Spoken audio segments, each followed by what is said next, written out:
El título del trabajo que les presentaré en esta sesión se titula El efecto del consumo de una dieta hipoproteica en el embarazo sobre las alteraciones cerebrales y conductuales en la etapa postnatal.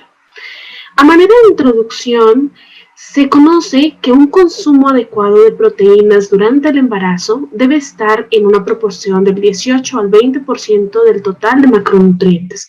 Estos macronutrientes deben incluir carbohidratos, lípidos, proteínas, pero justamente una parte que es muy importante durante la gestación es el consumo de proteínas. Una dieta baja en proteínas consumida durante el embarazo indica un impacto negativo en el ambiente materno y en la salud de la descendencia. Es decir, que una disminución en este porcentaje de proteínas, es decir, una disminución que está en el rango del inferior al 18%, implica alteraciones a nivel del desarrollo embrionario del bebé y justamente el desarrollo de todos sus sistemas como parte de un ser vivo, es decir, sistemas sensoriales, sistemas musculares, sistema nervioso, entre otras características. El consumo de dietas hipoproteicas durante el embarazo produce modificaciones en el peso corporal, la presión arterial, el metabolismo de los azúcares y las grasas, la ingesta, la adiposidad, tanto en el ambiente materno como en la descendencia. Es decir, que un consumo y un consumo proteínico bajo va a repercutir tanto en la madre como en su hijo. Es decir, va a afectar totalmente el metabolismo y esto va a incidir directamente sobre el peso corporal. Y de esta manera se puede estar afectando la presión arterial y el metabolismo de otros macronutrientes como los azúcares, es decir, los carbohidratos y las grasas. Entonces, justamente cada uno de estos elementos que estamos comentando en esta presentación, pues afectan el ambiente de desarrollo del bebé. En humanos se ha demostrado que la descendencia presenta un menor peso corporal en comparación con el de las mujeres embarazadas que consumen una mayor proporción de dietas. Y esto es justamente por los factores que estaba comentando anteriormente, dado que una dieta con baja cantidad de proteínas, pues básicamente va a incidir entre varios sistemas del bebé, de la descendencia que está por nacer. En la etapa postnatal aumenta el riesgo de desarrollar el síndrome metabólico dado por el consumo de una dieta hipoproteica durante el embarazo. Una vez que el bebé nace, todavía continúa parte de su desarrollo del sistema nervioso, por ejemplo, y también todavía se siguen desarrollando y estableciendo algunos sistemas enzimáticos que hacen parte del metabolismo del nuevo individuo. Entonces, una dieta baja en proteínas administrada durante la gestación puede impactar directamente sobre la salud del bebé, que puede incluir el desarrollo de un síndrome metabólico y en este caso podría afectar la calidad de vida del recién nacido.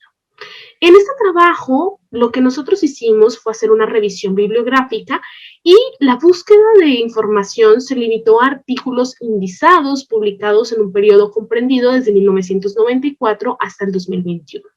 Estos trabajos que se tuvieron en cuenta para esta revisión era ver justamente cómo una dieta baja en proteínas podía afectar el desarrollo del sistema nervioso, es decir, a nivel desde la parte celular, molecular, sus conexiones, ¿sí? Conexiones entre estructuras cerebrales, entre neuronas, y cómo estas alteraciones pueden repercutir directamente sobre la conducta de estos individuos. Tuvimos una serie de criterios de inclusión, los cuales incluyeron consensos, publicaciones de posicionamiento, revisiones y artículos que reportan metaanálisis. Todos esos trabajos que incluían cada una de esas características fueron excluidos del estudio.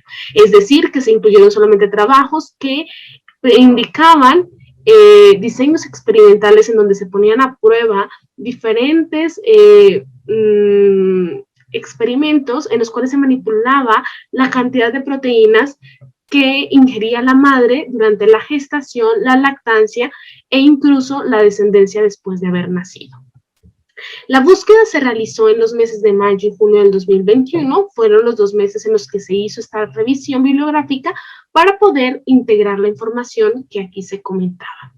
A manera de resultados obtuvimos que obtuvimos 22 artículos de investigación originales publicados en revistas internacionales, de los cuales 9 de ellos se tuvieron en cuenta para corroborar las alteraciones morfológicas y funcionales a nivel del sistema nervioso, y el 100% de esos trabajos fueron realizados en modelos murinos, es decir, en modelos animales que nosotros utilizamos para el estudio de ciertas alteraciones que son difíciles de ver en los seres humanos. Solo el 88.9% de esta información presentaba la comparación entre un grupo control, es decir, madres que recibían una dieta normal en cuanto al porcentaje de proteínas, y un grupo experimental en el cual se restringía el porcentaje de esas proteínas. Este porcentaje de proteínas que es restringido se llegó a restringir hasta más del 10, 12 o 15% de las proteínas totales. Y los otros 13 artículos hablaban sobre las alteraciones conductuales que se observaban después de un consumo bajo en proteínas. El 100% de estos artículos también fueron obtenidos a través de estudios en modelos murinos, y el 100% de ellos hacían la comparación entre el grupo control, es decir, una administración de una dieta normal en los porcentajes de proteínas, y una dieta experimental cuyas proteínas se encontraban restringidas. Entonces, a continuación voy a empezar a mostrarles las alteraciones morfológicas y funcionales que se obtuvieron o que se han observado en este tipo de estudios. En primera medida, se ha encontrado que a nivel neuronal, a nivel de neuronas que se encuentran principalmente en el cerebro, porque sabemos que en el resto del cuerpo podemos encontrar neuronas distribuidas en el sistema nervioso periférico. Sin embargo, todos los estudios que les voy a mostrar a continuación se enfocaban en el estudio del sistema nervioso central. Entonces, cuando hablamos de alteraciones morfológicas, nos referíamos a alteraciones que podían ir en las ramificaciones dendríticas de esas neuronas, en sus cuerpos celulares, en sus axones, y cómo estos podían afectar el funcionamiento de esas neuronas, porque dependiendo del funcionamiento de esas neuronas, pues va a ser la conducta que tenga el individuo. Aquí, en esta otra imagen que les muestro, es una imagen caricaturizada de un hipocampo, una estructura cerebral sumamente importante en funciones cognitivas, en diferentes funciones conductuales, y aquí lo que estamos viendo es cómo está compuesto este hipocampo. Vemos aquí una estructura que se conoce con el nombre de giro dentado. Aquí podemos ver el cuerno de Amón, el cual se clasifica en su campo 3, es decir, el CA3, y en su cuerno de Amón, campo 1, lo cual se conoce como el CA1 del hipocampo. Entonces, muchos de estos estudios fueron realizados en corteza cerebral y en el hipocampo. Entonces, ¿qué se ha encontrado? Se ha encontrado una disminución de la población de células granulares y piramidales en el hipocampo al día postnatal 30. Esto cuando las madres durante la gestación recibieron una dieta con bajo porcentaje de proteínas. Entonces, aquí lo que estamos observando es que el número de neuronas que se encuentran en este giro dentado, que son las células granulares, pues se ven disminuidas. Y también las células piramidales del hipocampo, que se encuentran en todo el cuerno de Amón, es decir, en el CA1 y en el CA3. También se reportó en la bibliografía una disminución de la proporción de células granulares y piramidales del hipocampo en el día postnatal 90, es decir, cuando los animales, estos roedores, ya llegaron a una etapa adulta juvenil, es decir, comparado con la población humana, estaremos hablando de una edad aproximada de 18 a 19 años de edad. Y por último, comentamos que hay una disminución en el grosor cortical del cerebro de estos animales, pero esto ocurre en el desarrollo embrionario, es decir, en el E15. Comparado con los seres humanos, estaremos hablando con que la corteza, el grosor que tiene la corteza va disminuyendo notablemente. En el caso de humanos, si hacemos la comparativa, sería en una etapa del último trimestre del embarazo. Entonces, además de esto, se ha reportado astrocitogénesis retardada, disminución de la apoptosis, diferenciación neuronal y sinaptogénesis anormal en el día postnatal 0, 7 y 14. Esto lo que nos quiere decir es que hay un aumento en la densidad de células gliales, astrocitos, que normalmente empiezan a multiplicarse de una forma desmedida cuando hay un proceso patológico, y hay una disminución de la apoptosis, una disminución en y una diferenciación neuronal y sinaptogénesis anormal, lo cual implica que las neuronas no se están conectando de forma natural, que no se están conectando de una forma normal, en estas estructuras cerebrales, como cuáles, el hipocampo y la corteza cerebral. Entonces, además de esto, se ha observado que aquí en el hipocampo, esta es una imagen representativa del hipocampo, y esto es una imagen representativa de un grupo de células del sistema nervioso central, estamos observando que hay un déficit en la extensión rostrocaudal total y el volumen del plexo de fibras musgosas del hipocampo. Esto en el día postnatal 15, 30, 90 y 220 de estos roedores. Entonces, esto lo que nos está diciendo es que todas las conexiones que van del giro dentado del hipocampo hacia el CA3 del hipocampo se están viendo notablemente disminuidas en comparación con una cría cuya madre recibió una dieta normal en proteínas. Es decir, que esta malnutrición proteínica está causando una pérdida de conexiones neuronales en el hipocampo, que más adelante les voy a comentar que va a impactar negativamente en la conducta de los individuos. También se han observado cambios en la glía de la corteza cerebral, el hipocampo y el cerebelo por el incremento de la proteína GFAP, la S100B y la GS. Y entonces aquí lo que estamos viendo es una respuesta inflamatoria asociada a una malnutrición, dado porque las madres consumieron una dieta muy baja en proteínas. A su vez, se ha reportado una disminución en la expresión de BDNF. BDNF es un factor neurotrófico derivado del cerebro, y aquí lo que se ha observado es que este factor es súper importante para el establecimiento de las nuevas neuronas en el recién nacido y justamente en la conexión que ellas pueden tener. Y estos resultados se correlacionan con que se han encontrado una concentración alterada de los neurotransmisores de dopamina y serotonina, que son neurotransmisores muy importantes en el manejo de las emociones. Una alteración en estos neurotransmisores pueden causar más adelante problemas asociados a la ansiedad, a la depresión e incluso otras alteraciones emotivas. Por su parte, también se ha reportado una disminución en las espinas dendríticas de las fibras musgosas en el hipocampo y un aumento de espinas inmaduras en el hipocampo en el día postnatal 110. Esto lo que nos indica es que en el día postnatal 110 estos roedores ya son adultos. Y entonces ya estamos viendo que una malnutrición proteínica en el embarazo va a causar de manera retardada un efecto en la adultez. ¿Y qué es esto? Que se pierden espinas dendríticas, pues que en los lugares donde hacen contacto los axones de neuronas presinápticas con las dendritas de neuronas postsinápticas se están viendo disminuidos. Entonces, esto implica que hay una menor conectividad entre las estructuras cerebrales, principalmente en el hipocampo, que como vamos a ver más adelante, es una estructura que participa en múltiples tareas conductuales y en varios procesos cognitivos. Entonces, como les estaba comentando, justamente estas alteraciones que hemos visto en la función de las diferentes estructuras cerebrales, en las células del sistema nervioso y cómo se están conectando, que estamos viendo que se están conectando de una forma anormal o atípica, inciden directamente sobre la conducta de los individuos. Es decir, que a través de diferentes paradigmas conductuales, como este laberinto de cruz elevado, esta caja de condicionamiento, o esta otra caja en la cual se le somete a los animales a pruebas olfatorias o incluso de preferencia sacarosa, estamos viendo que hay alteraciones cognitivas asociadas a este estadio de malnutrición durante la gestación de las crías. Y como resultados hemos encontrado que hay una disminución en la respuesta de ansiedad, ¿sí? En estos animales, una vez alcancen su adultez, empiezan a tener unas respuestas de ansiedad y que puedan verse disminuidas conforme va pausando el tiempo. También se observa una disminución en el aprendizaje asociativo, es decir, aquel aprendizaje en el cual nosotros asociamos un estímulo con una respuesta particular. Y entonces, justamente estamos viendo que en el caso de la descendencia, cuyas madres recibieron una dieta baja en proteínas, que pasaron por un estadio de malnutrición, pues estos individuos, su descendencia, no es capaz de aprender de una manera sencilla. Requiere de más ensayos para poder aprender ciertas tareas.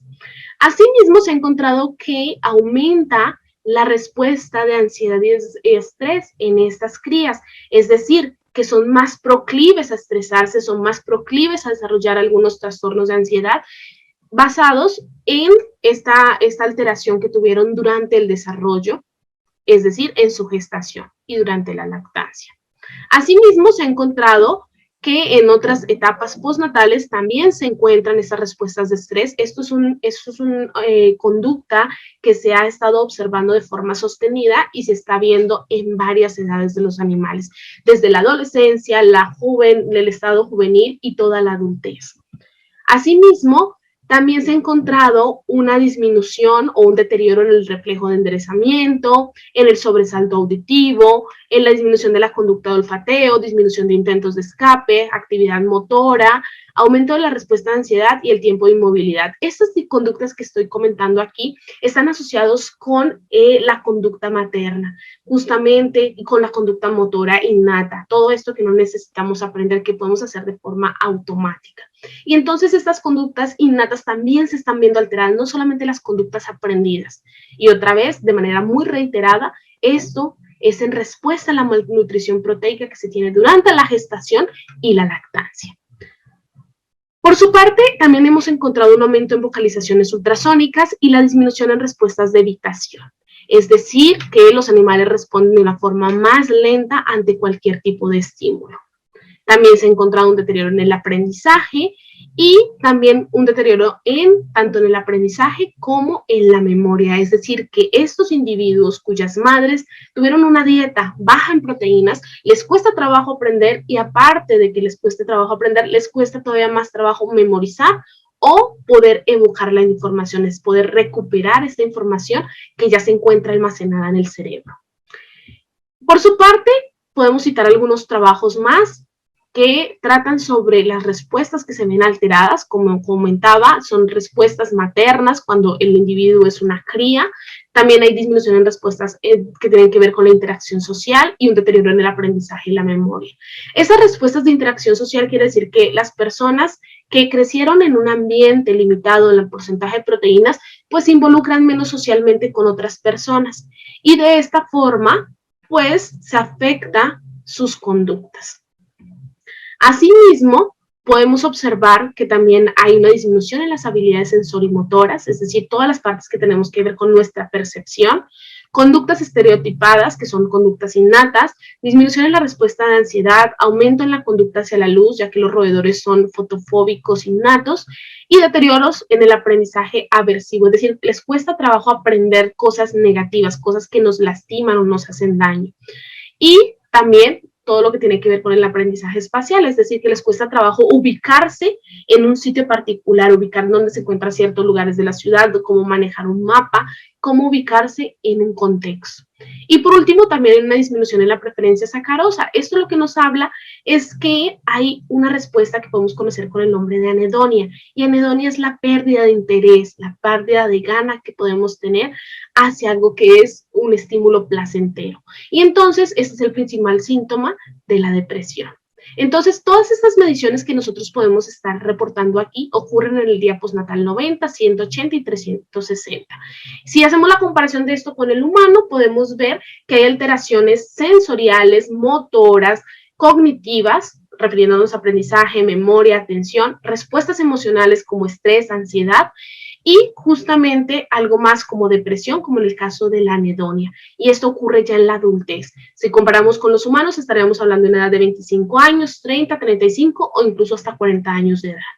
Entonces, como conclusiones de este trabajo, podemos encontrar que el consumo adecuado de proteínas durante el embarazo interviene en funciones óptimas como el desarrollo, formación del sistema nervioso y el metabolismo intermediario.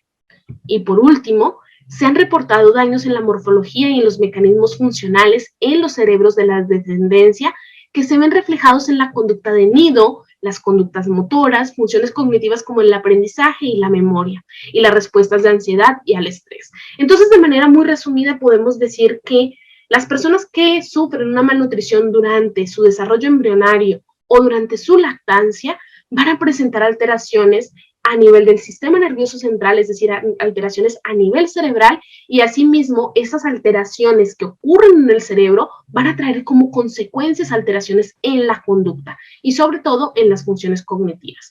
Y al tener estas alteraciones, esto implica que la calidad de vida no es óptima para estos individuos que poseen estos problemas tanto fisiológicos como conductuales.